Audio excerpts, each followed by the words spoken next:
¿Ve? Sí. Sí, está atrás. Ahí está. Ya, ahora sí. Ahí sí se ve, ¿no? Ujú. Ya, vamos a empezar por la más pesada. Para mí es más sencillo explicarles porque en las primeras horas ustedes están más despiertos, a la siguiente media hora ya van a estar hipoglicémicos. Para que puedan saber y hablar de hipertensión portal, primero tienen que conocer la anatomía, ¿cierto? ¿Cómo se forma la vena porta? Por la conjunción de la esplénica con la mesentérica. Mesentérica. Según yo voy hablando, tú vas corriendo porque yo me conozco.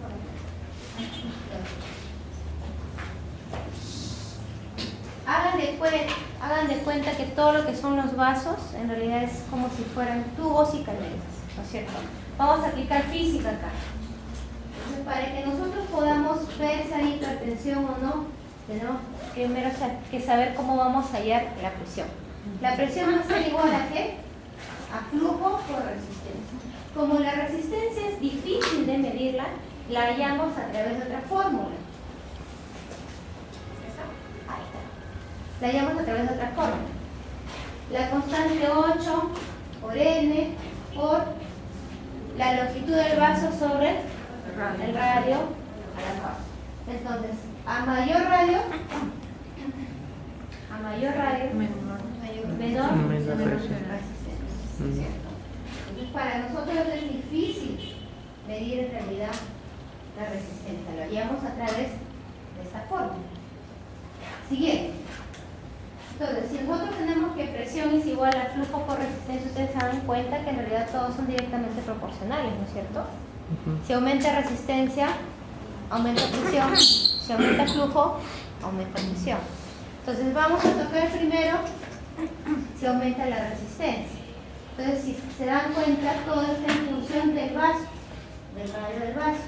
Entonces, ¿cuáles son las probables alteraciones que me podrían a mí producir directa o indirectamente afectar a lo que es la resistencia? Los vasos están rodeados por, en el caso estamos hablando de hígado, ¿no es cierto? Están rodeados por parénquima hepática.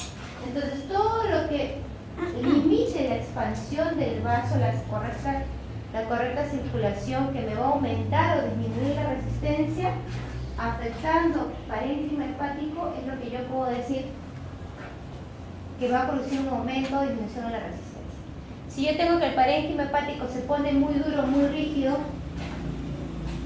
que hay fibrosis, entonces lógicamente va a estar afectada ¿qué cosa? La resistencia. Si hay nódulos de regeneración, que es lo que generalmente se ve en lo que es la cirrosis hepática, también va a haber un aumento de la resistencia. Si hay cicatrices, también, ¿no es cierto? Va a condicionar cierto grado de fibrosis local. Entonces, por lo tanto, va a haber una variación en la resistencia. Para aumentar o para disminuir, la mayoría de los casos es para aumentar. Pero también, esos son en cuanto a lo que nosotros podemos ver, tocar, evidenciar. O sea, eso es lo estructural.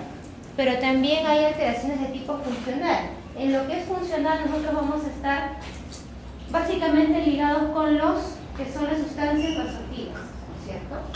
Eso lo vamos a ver más adelante. Entonces, la resistencia va a estar dada por dos cosas. Estructural, vascular. La estructural, lo que clásicamente se ve en la cirrosis, que es nódulos de regeneración y ciertos grados de fibrosis según va aumentando la progresión hacia la cirrosis. Otra cosa, la cirrosis en un hígado no es completamente homogéneo, ¿no es cierto? No es que todo el hígado tenga cirrosis, va a haber partes en las que haya distintos grados de fibrosis, pero se va a comportar de acuerdo al mayor porcentaje de fibrosis o cirrosis que tenga. Si tiene más F3, F4 y cirrosis, lógicamente se va a comportar como una cirrosis. Si tiene más F1, fibrosis de primer grado o fibrosis de segundo grado, no se va a comportar como una cirrosis ni como una fibrosis avanzada, ¿no es cierto? Dependiendo de lo que predomine en el hígado, en cómo se va a comportar esa. Estamos en avance. ¿Qué pasa? Entonces, ya tocamos lo que es resistencia, ahora vamos a ver lo que es el flujo. Ahora, el flujo es el sistémico que a mí ahorita no me interesa. A mí lo que más me interesa es lo que pasa en la circulación es plano. Porque ahí es donde se da la vasodilatación y ahí es donde se afecta todo lo que es el epitelio. ¿Qué es lo que más le gusta a la circulación esclánica? ¿Qué es lo que más afecta? Es el óxido nitroso. El óxido nítrico nitroso es el que más produce vasodilatación, produce daño a nivel del endotelio y se produce pues la vasodilatación. Lo otro que también le gusta es el glucano. Y lo otro que también le gusta es la prostaglandina. Y aparte de lo que es, lo que a mí me va a importar, que es a nivel de lo que es el tránsito, también me va a importar lo que es el volumen plasmático. Lógicamente, si aumenta el volumen plasmático, aumenta el flujo. Sin embargo, les recargo que lo que a mí me importa más es lo que pasa a nivel de la circulación esclánica, porque ahí lo que se produce, ¿qué cosa es? La vasodilatación. Entonces, haciendo fisiopatología, ¿qué es? Ubíquense en lo que es la circulación. Es vena esplénica, vena mesentérica inferior, porta. ¿Sí? A mí me importa mucho lo que pasa a nivel de la confluencia espleno-portal. Entonces, si ahí tenemos que se produce una alteración, porque hay mayor producción de óxido nítrico, entonces va a faltar el epitelio, ¿y qué va a pasar? Se va a vasodilatar. Al vasodilatarse, ¿qué es lo que va a pasar? Va a haber mayor congestión de sangre en esa zona. Entonces, por lo tanto, nuestro sistema, el resto de nuestro sistema va a empezar a activarse, ¿no? Oye, ¿qué pasa? ¿Qué es lo que está pasando? ¿Estás sangrando? ¿Estás perdiendo? ¿O hay algún sitio que esté capturando mayor flujo sanguíneo? Entonces, eso el organismo mayormente no lo puede distinguir. Entonces, empieza a despertarse los sistemas que nos van a ayudar a contrarrestar la hipotensión relativa, entre comillas, que se presenta. Entonces, ¿cuáles son esos mecanismos de defensa? Son tres, ¿no es cierto? El sistema renina, angiotensina, aldosterona, el de la hormona antidiurética y el sistema simpático. ¿Cuál es el primerito de los tres que se afecta? Y el que más me importa ahorita es el sistema renina, angiotensina, aldosterona, que es a partir de ahí donde nosotros vamos a actuar de manera farmacológica, ¿no es cierto? Siguiente. Ahora, la hipertensión portal, basándonos en lo que es el hígado, se va a dividir en prehepática antes de llegar al hígado, intrahepática o netamente hepática. Dentro de lo que es la hepática está la presinusoidal y sinusoidal y la postsinusoidal. Y después de que sale del hígado es postsinusoidal. En este caso, lo que nosotros vamos a estudiar y lo que nos compete en la cirrosis hepática será ¿qué tipo de hipertensión portal? Intrahepática de tipo sinusoidal. Eso es lo que deben hacer. Ahora, la hipertensión portal, como siempre les digo a todos mis alumnos, todo en medicina tiene que tener bajo un mismo criterio para poder definir y para poder tratar. Entonces, para eso se llevan a cabo los protocolos en todas las especialidades, no solamente en gastro, en todo. Entonces, el consenso que estudia la hipertensión portal se llama Babel. Este se llama así porque en Francia, un sitio que se llama Babel, donde se llevan siempre, se reúnen los hepatólogos y hablan sobre lo que es hipertensión portal. Estamos en la 6ª reunión, por eso el consenso de la organización. ¿Cierto? Cada 3, cada 5 años suele darse. Entonces, Babel no habla de lo que es la hipertensión portal. Ahora, hay dos tipos de hipertensión portal, la cirrótica y la que no es cirrótica. ¿Cuál es la más común? La cirrótica. ¿Cuál es la que les importa a ustedes? La cirrótica. Babel no ha introducido, a diferencia del 5, varios conceptos nuevos. Primero, lo que dice cirrosis hepática, ellos dicen que ahora se puede denominar enfermedad hepática crónica avanzada compensada. ¿Por qué? Porque como les dije anteriormente, en un hígado, cuando ustedes lo examinan, no está de manera completamente uniforme. Va a comportarse de acuerdo a lo que predomine más. Si predomina más F4 y cirrosis, funcionalmente va a ser una cirrosis. Si predomina solamente los primeros grados de la fibrosis, no se va a comportar como una cirrosis. ¿Me dejo entender? Entonces, pensando en ese concepto es que Aveno dice, muy bien, le podemos decir cirrosis hepática o le podemos decir enfermedad hepática crónica avanzada compensada. Ese es el otro nombre de la cirrosis hepática.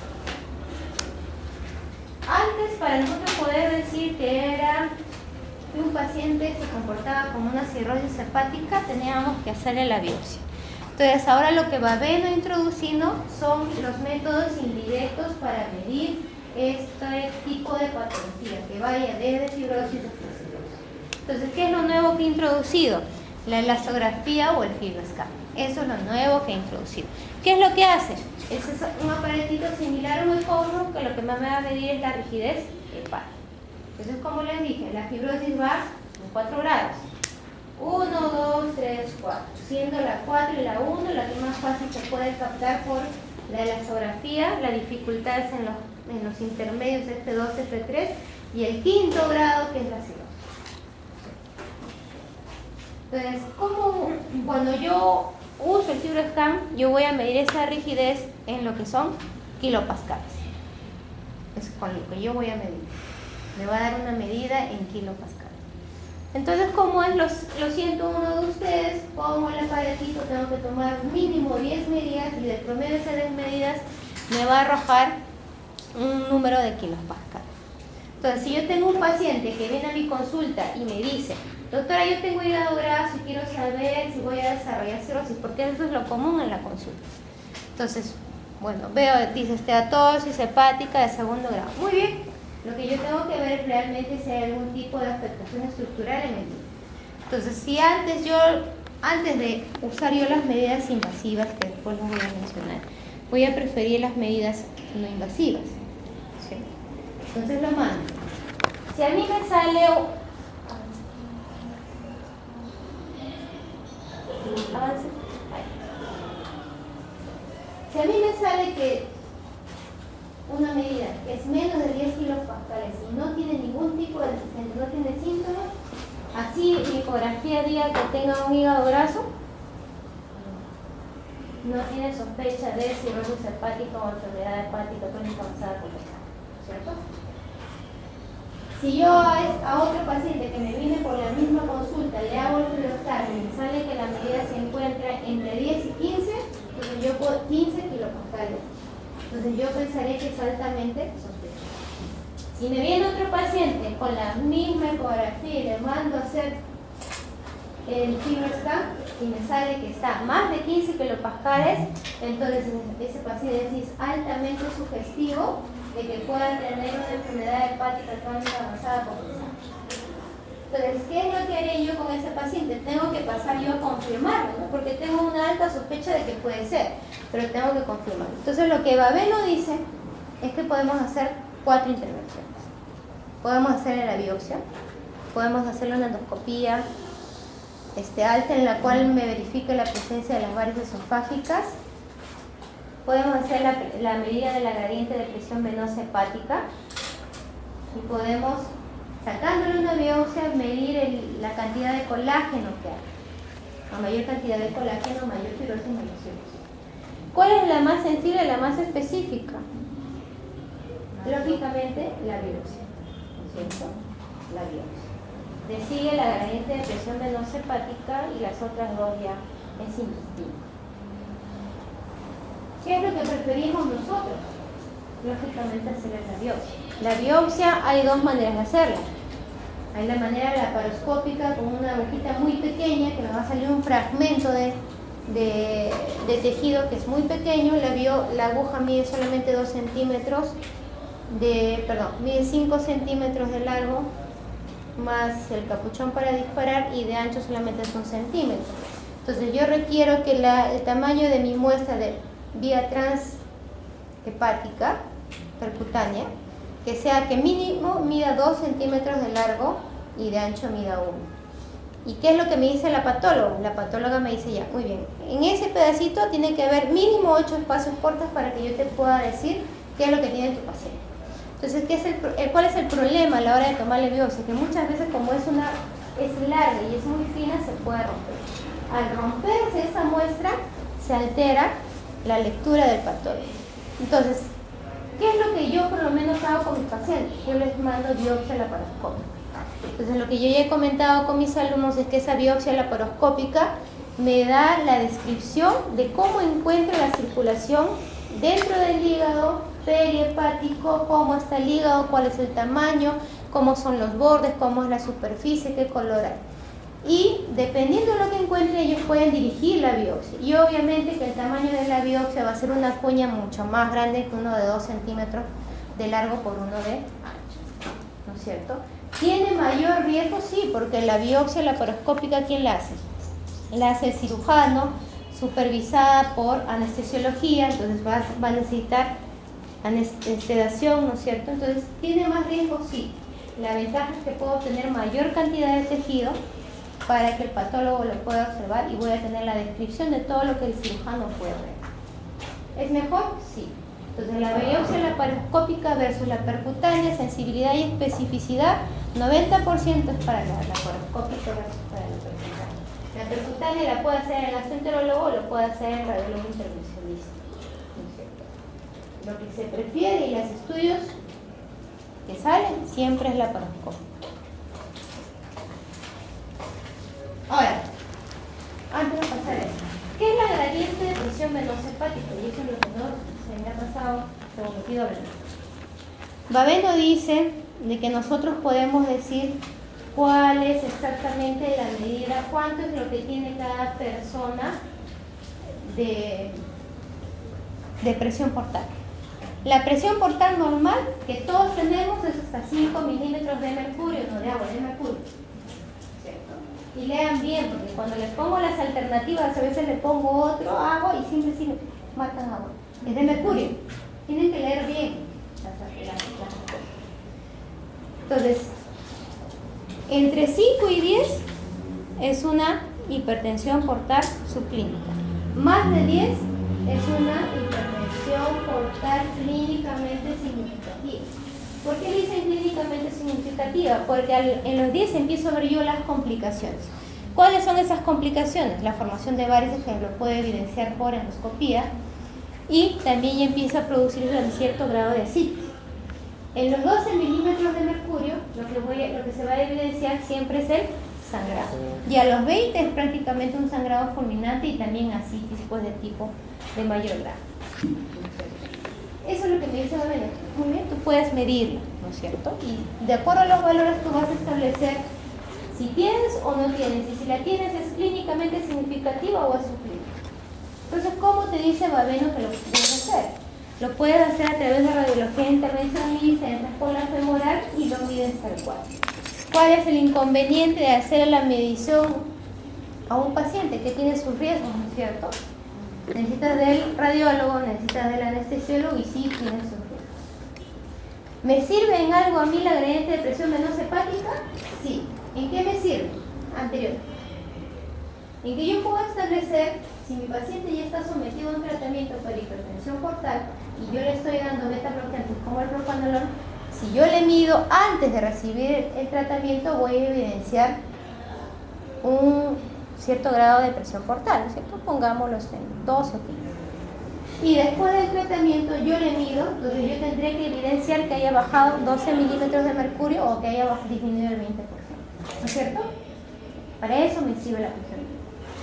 Si hace en la práctica diaria, no, porque no tengo radiólogo intervencionista, ¿no? Lo puedo, ¿cómo puedo evidenciar de manera indirecta que la presión de la gradiente de presión venosa hepática ha disminuido? Si está en 15 y ya hay formación de varices, y eso lo he demostrado por una endoscopía, si ha bajado, yo entro por la endoscopía y ¿cuáles son los signos indirectos? Que esas varices probablemente se hayan aplanado. Entonces, si ya no están en grado 3, pueden estar en grado 2 y en grado 1. Es una manera indirecta. Eso no se describe, eso lo vemos nosotros por la práctica, o sea, en la parte pragmática. Para eso me sirve la gradiente de presión venosa hepática. Ya. Sí. Entonces ahora lo que dice Baveno ya, muy bien, ya tienes, yo le hago, tienes, yo sospecho que hay varices y en los que sospecho, ¿quiénes van a ir a endoscopía? Entonces Babeno te dice ya, muy bien, primero hablemos de la enfermedad hepática crónica avanzada compensada o cirrosis hepática compensada. Eso es lo que te dice. Localízate en esos pacientes. Entonces, para otros países, para los americanos y para los europeos, una endoscopía cuesta muy caro. Entonces, para ellos que están basados en lo que son los seguros, tienen que realmente, antes de pasar endoscopía, justificar ese gasto. Una endoscopía, pónganse en la parte, en Estados Unidos creo que está como $5,000. Entonces, antes de dar el seguro $5,000 para ver al paciente, lo que hacen son otras medidas indirectas, como cuál. Si tu paciente tiene, le haces la elastografía, tiene menos de 20 kilopascales y tiene más de 150.000 plaquetas, ese paciente no va a endoscopía y lo mandas a seguimiento anual. Si al año siguiente tu paciente tiene más de 20 kilopascales y las plaquetas han caído menos de 150.000, muy bien, ese paciente recién es candidato que vaya a endoscopía. Si no, vamos a la realidad del Perú, la elastografía cuesta como 500 soles en la parte privada, perdón, en la parte pública está 350 y en la parte privada está más. Versus una endoscopía que en mi hospital está 75 soles, que prefiero hacer lo mismo. Entonces los consensos nos ayudan sí a unificar criterios, pero también a saber qué cosa voy a usar de acuerdo a lo que yo tenga a la mano. Entonces, esos pacientes irán, aumenta los kilopascales, más de 20, disminuye lo que son las plaquetas, muy bien, el paciente va. Siguiente. Ahora, te dice que te cites en dos escenarios distintos. En aquellos que tienen cirrosis compensada, sin varices y con varices. Te dicen en dos escenarios. Dentro de lo que es la cirrosis compensada sin varices, te dicen dos escenarios, que son los primeros que están. Te dice muy bien. Aquel que tiene cirrosis hepática compensada sin varices, pero que la etiología todavía persiste, la endoscopia ¿en cuánto tiempo será? 2 años. Cada 2 años. En aquellos pacientes que tienen cirrosis hepática compensada sin varices, que se le trató la etiología y que no es obeso, ¿en cuánto tiempo será? ¿Cierto? Entonces, si ustedes se dan cuenta, cuando la noxa, que es lo que produce la cirrosis, persiste, la vigilancia es más cerca. Si se anula la noxa, la etiología, la vigilancia será más prolongada. Ese es el primer escenario. El otro que te dice Babeno es, muy bien, aquí hay paciente que tiene varices pequeñas y que tiene cirrosis hepática compensada. Lo mismo, dos escenarios, uno con la etiología y uno sin la etiología. El que dice que no ha tratado la etiología, ¿en cuánto tiempo recibirá tratamiento? Cada año. Y aquel que tenga varices pequeñas, cirrosis compensada, que haya tratado la etiología y que no sea obeso, ¿en cuánto tiempo será? 2 años. Entonces, ¿por qué menciona, y eso es un concepto nuevo que Babeno ha introducido el concepto de los factores que condicionan que la cirrosis avance aparte de la etiología?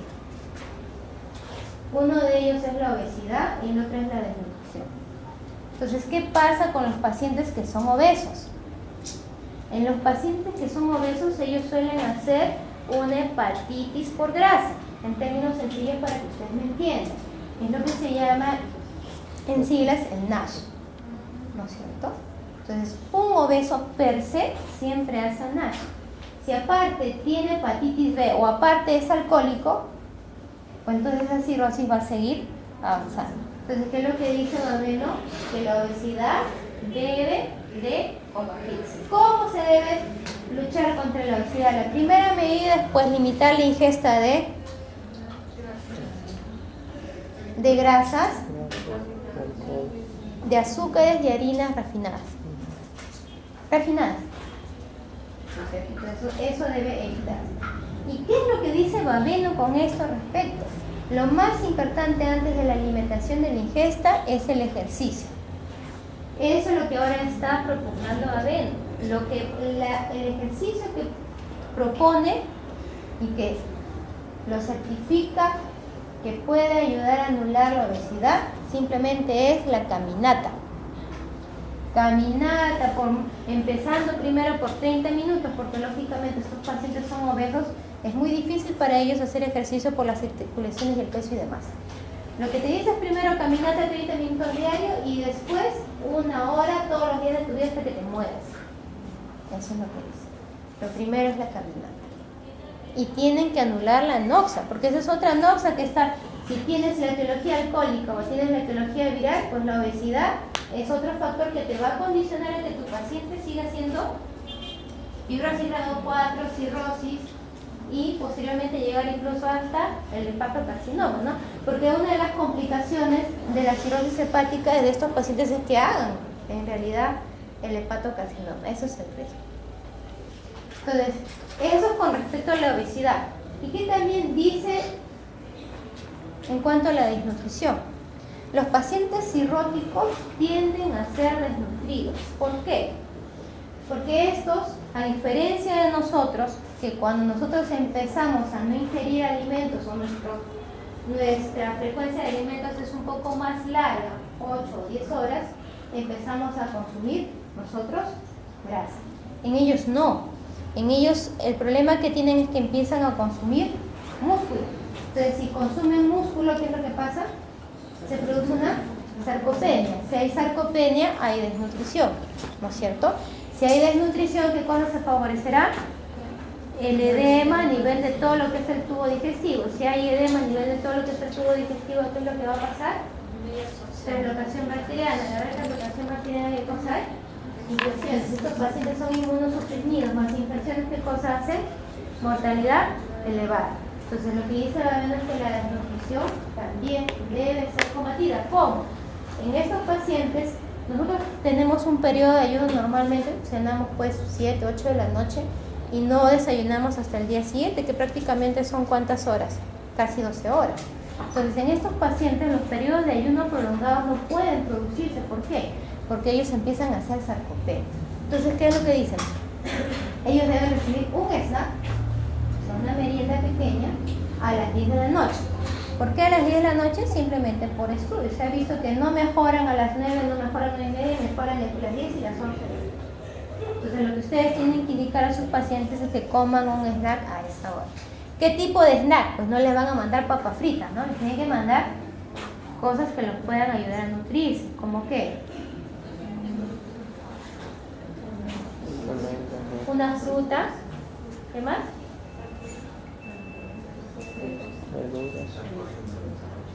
Una fruta que tenga un poquito más de contenido hiperglicémico, ¿no? Puede ser un mango, puede ser uva, ¿no es cierto? Bueno, si no lo pueden conseguir cualquier tipo de fruta. Lo que sí les pueden mandar a sus pacientes y que tiene bastante proteína es el huevo. Pero el huevo en lo que es sancochado, porque ya está predigerido y es más fácil de deglutir. Entonces le mandarán, bueno señor, cómase simplemente la clara de un huevo sancochado. No la llenen, solamente la clara. La clara tiene albúmina y la albúmina los favorece. Siguiente. Ahora va, menos lo que me habla es como yo voy a, en estos pacientes que son cirróticos y que tienen varices o no tienen varices, ¿cómo es que yo voy a evitar a llegar a formar realmente varices? ¿Va a sangrar? ¿No va a sangrar? Y si sangró, ¿cómo voy a hacer yo para evitar que vuelva a sangrar? De eso me habla ahora.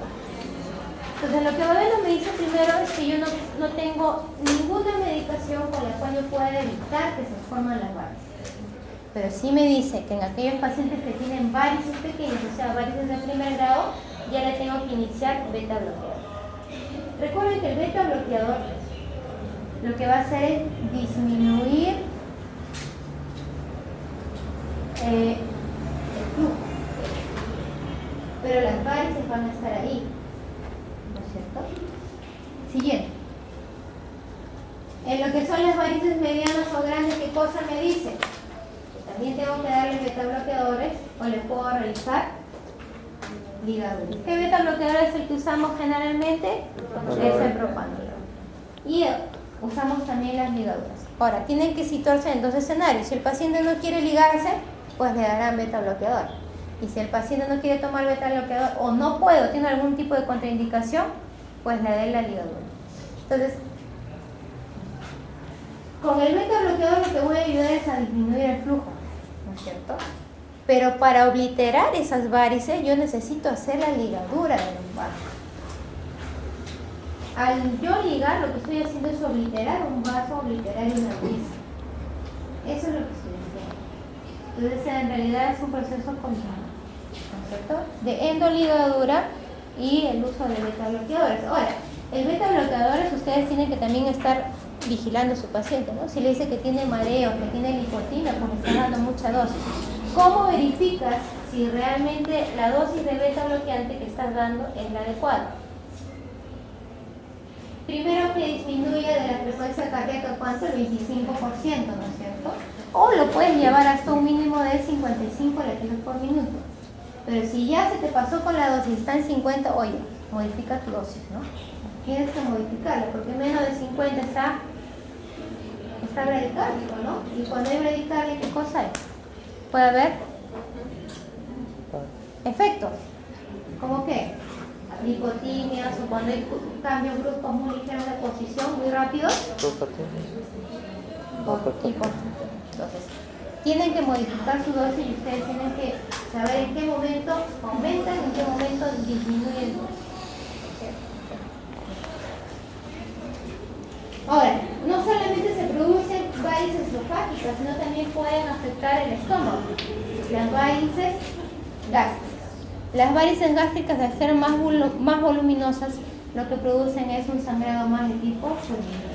Entonces, en esos pacientes en el cual yo haya evidenciado la presencia de estos, tengo que tenerlos muy controlados con lo que son los beta bloqueadores, porque tienes que usarlo, y lo otro que puedes usar es el xenofleto. El xenofleto es un pegamento que lo que hace es obturar las varices gástricas. Lo que ustedes hacen es obturación de las varices, sean esofágicas o gástricas. Eso es lo que hacen, obturar.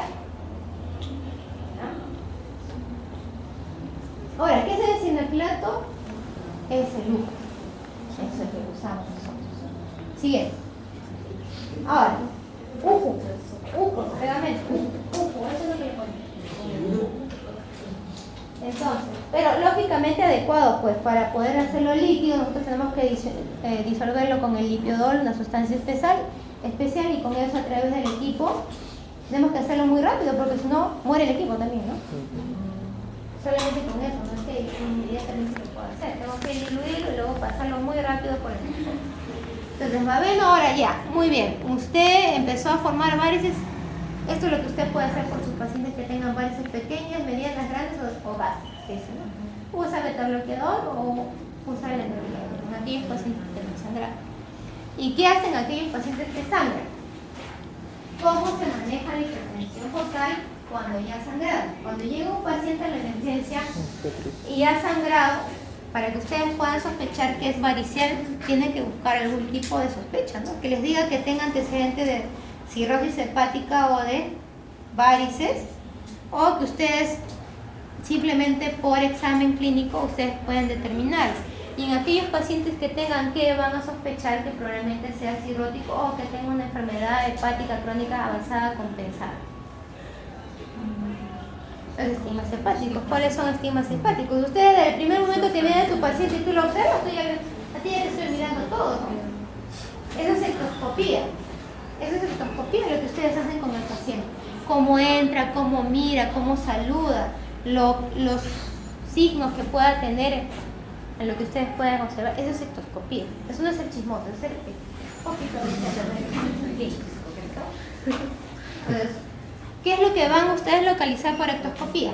Que tenga telangiectasia. Las telangiectasias solamente se ven en rostro y en tórax. No se ven en abdomen, y eso es por la circulación. Solamente es rostro, tórax. Y son telangiectasias, o sea, tipo arañita, no son nevos rubíes. Si ustedes ven nevos rubíes en un paciente, no van a decir que tiene hipertensión portal. Tienes que localizar qué cosa. Las telangiectasias, tanto el rostro como el tórax. ¿Qué otro signo será? Las hepáticas. ¿Qué otro signo será? La disminución de los vellos axilares, ¿no es cierto? Vello pubiano. ¿Qué otro signo será? La hipertrofia parotídea. Pero todo eso es rápido, ¿sí? Eso es rapidito. Ustedes lo ven al paciente y al toque tienen que saber, o está icterio. Eso es rápido, no es que se vayan rápido. La ictoscopía en el médico funciona a la velocidad de la luz. Así es. Entonces, en esos pacientes que tienen estigmas hepáticos o que le hayan dicho que tiene antecedente ya de cirrosis o sangrado varicela anterior, entonces ustedes pueden presumir que también este paciente puede llegar por sangrado varicela. ¿No es cierto? Entonces, en estos pacientes que están llegando sangrando, ¿qué es lo primero que van a hacer? El manejo se divide en tres partes: manejo hemodinámico, farmacológico y el endoscopio. Entonces, el manejo hemodinámico, ¿en qué consistirá? Si mi paciente está sangrando, pues le tendré que poner una vía para restablecer fluido, ¿no es cierto? Que puedo hacerlo con cristaloides o con coloides, con cualquiera de los dos. Cristaloides es el cloruro y los cristaloides es lo que nosotros conocemos como hemacel, ¿cierto? Y si está perdiendo sangre, pues tengo que reponerle sangre. Lógicamente, si los valores de hemoglobina y hematocrito están dentro de lo que dice el consenso de Aveno. El consenso de Aveno dice, si la hemoglobina se mantiene entre 7 y 8 o el hematocrito entre 21 y 24, ese paciente no se transfunde. ¿Me dejo entender? No se transfunde. Hemoglobina entre 7 y 8, el paciente no se transfunde. Si este paciente tiene 4 o 5, sí lo vas a transfundir. Entre 7 y 8 no se transfunde. Hematocrito entre 21 y 24 no se transfunde. Se transfunde lo que está debajo de ese nivel, ¿no es cierto? ¿Y por qué? Solo por lógica.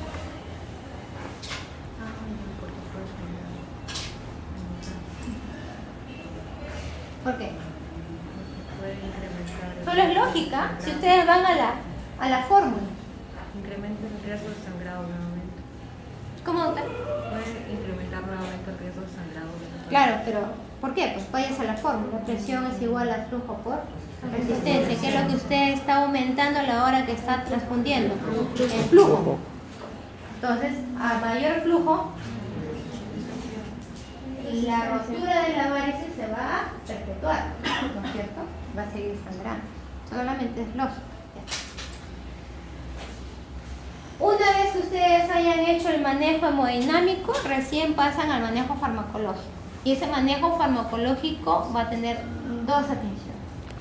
La primera es el antibiótico, que lo que va a preferir, según va a haber cefalosporina de tercera o quinolona de segunda generación, es decir, ceftriaxona o ciprofloxacina. ¿Por cuántos días lo va a dar? Solamente por 5 días. No más, 5 días, no 7, no 10, solamente 5, por favor. Para eso está el protocolo, para estandarizar la duración del tratamiento, 5 días. Y lo que le vas a dar, si tu paciente lo que tiene es una vasodilatación esplácnica, lo que tú vas a dar son vasoconstrictores que actúen a ese nivel. ¿Como cuál? Octreotide, somatostatina, vasopresina, terlitrexina. ¿Qué manejamos en el medio? Octreotide y terlitrexina, ¿no es cierto? Y todo esto debe ser colocado 30 minutos antes de que entre a la endoscopía, por si acaso. No es que le pongo ahorita y está subiendo la endoscopía, no. Tiene que pasar media hora para que suba la endoscopía.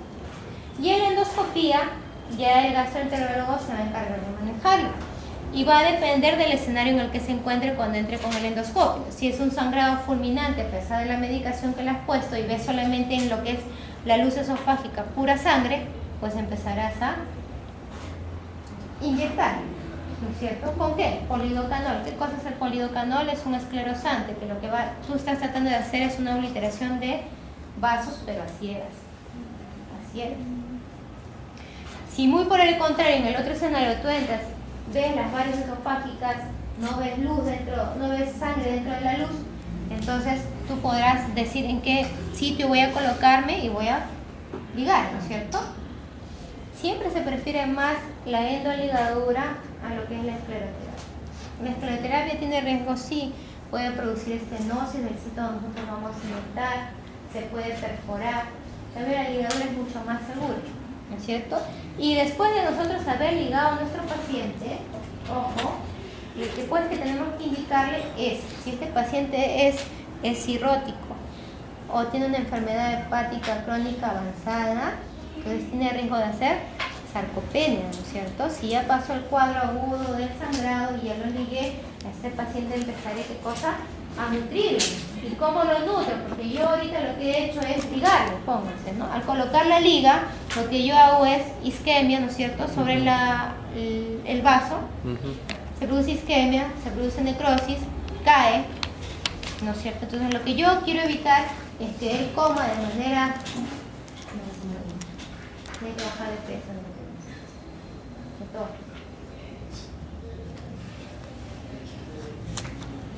Entonces,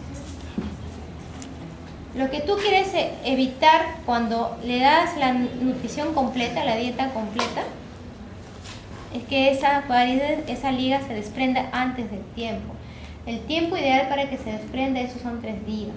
Entonces, no es que lo dejes sin comer nada. Lo que tú tienes que hacer es decirle que ingiera, pero de manera, o le dices licuada o conversas con la nutricionista para que le dé una fórmula especial que le dé proteínas que sean ricas en ¿qué? En aminoácidos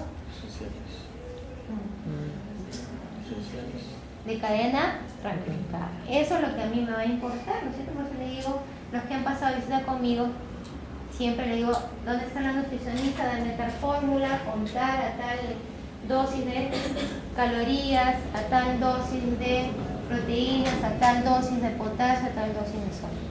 Por eso es importante que cuando ustedes pasan visita y sean asistentes, no tanto residentes ni el interno, en realidad tienen que pasar visita con la enfermera, con el nutricionista y con el de farmacia. Eso es por norma. Aparte pueden usar el alumno que es el interno de medicina, que es un alumno de pregrado, y el residente, el médico residente, que es un alumno de posgrado. Los dos son alumnos, ¿acaso? Los dos son. Entonces la responsabilidad siempre cae en el asistente, no en el residente ni en el interno, sino en el asistente. Ya. Entonces, una vez que haya pasado el cuadro, ustedes le pueden indicar que su paciente coma una dieta líquida o que lo licúe, pero lo más adecuado es que usted converse con los nutricionistas y le dé una fórmula especial. Ya está. Entonces ya quedó claro cómo es que ustedes van a manejar el sangrado, ¿no es cierto? Lo que a mí me importa y que ustedes sepan es que manejan las 2 primeras partes, porque ustedes son quienes van a recibir al paciente. Entonces, manejo hemodinámico, manejo farmacológico. El manejo endoscópico le compete al gastroenterólogo, nada más. Ustedes deben manejar las 2 primeras partes, o sea, que le haya respuesto el volumen, que le haya transfundido si amerita y que le hayas indicado la medicación que deba recibir, ¿no es cierto? El vasoconstrictor y el antibiótico, las 2 cosas. Eso es lo que ustedes tienen que manejar. ¿Lo van a ver en los hospitales? Sí, y más cuando vayan a hacer su salud, ¿no es cierto? ¿Hay alcohólicos? ¿Hay hepatitis B? Todavía me preguntan. También hay hepatitis, ¿no es cierto? Entonces eso lo van a manejar prácticamente a diario. Siguiente. Y ahora, ¿qué pasa cuando un paciente yo le ligué o le esclerosé por inyectoterapia, pero el paciente en menos de 24 horas me vuelve a sangrar?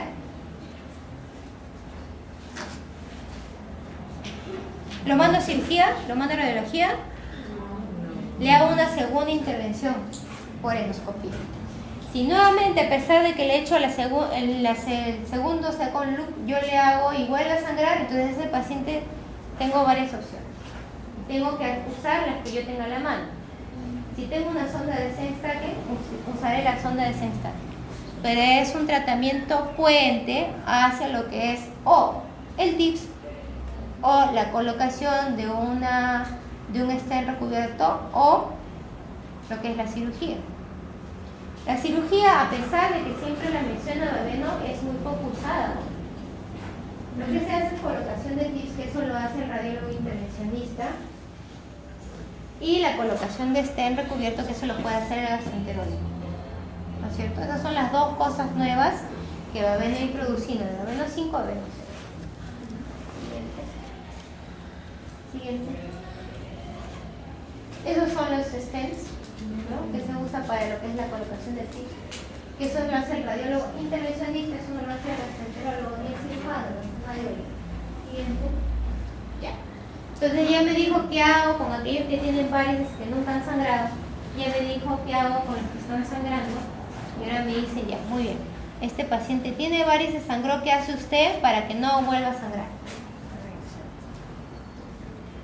¿No es cierto? Lo que me dice es básicamente lo mismo. Usted tiene que disminuir la presión portal, le tiene que dar beta bloqueante y usted tiene que obliterar las varices a través de la endoligadura. Eso es lo que se va a ver. Entonces, ¿cada cuánto tiempo se pueden hacer las ligaduras de manera endoscópica? Cada 2 semanas. Y el beta bloqueador ustedes tienen que estarlo monitorizando a su paciente ¿con qué? Con presión arterial y básicamente con frecuencia cardíaca. No puede disminuir a menos de 55 latidos por minuto. ¿No es cierto? Siguiente. Ya hablamos de lo que es la hipertensión portal cirrótica, ¿no es cierto? Una enfermedad hepática crónica compensada de tipo cirrótico. Ahora vamos a hablar de la no cirrótica. La no cirrótica básicamente son enfermedades de tipo vascular. La que mayor en frecuencia se suele ver es aquella en la que ha habido manipulación a nivel de cuando una persona era muy pequeña, neonato, en la que generalmente manipulan lo que es la vena umbilical. Esta llega a irritar, se produce mayor producción de óxido nítrico, esto va al sistema esplácnico, entonces empieza a producir toda la anemia. Es hipertensión portal de tipo no cirrótica. Las causas son varias, puede ser fibrosis idiopática, puede ser quizá trombosis, ¿no es cierto? Es poco frecuente, pero sí se ve. Entonces la hipertensión portal, que quede claro, hay 2 tipos, es cirrótico y no cirrótico. La que por mayor frecuencia hay es la cirrótica y es la que deben saber manejar, sí. Ahora, las complicaciones de la hipertensión portal no cirrótica, ¿cuáles son? Las mismas. Varices neurofágicas, ascitis, sangrado, encefalopatías. ¿Y cómo se tratan? Con lo mismo. La única diferencia es la etiología. Ahora sí pasa lo que es ascitis.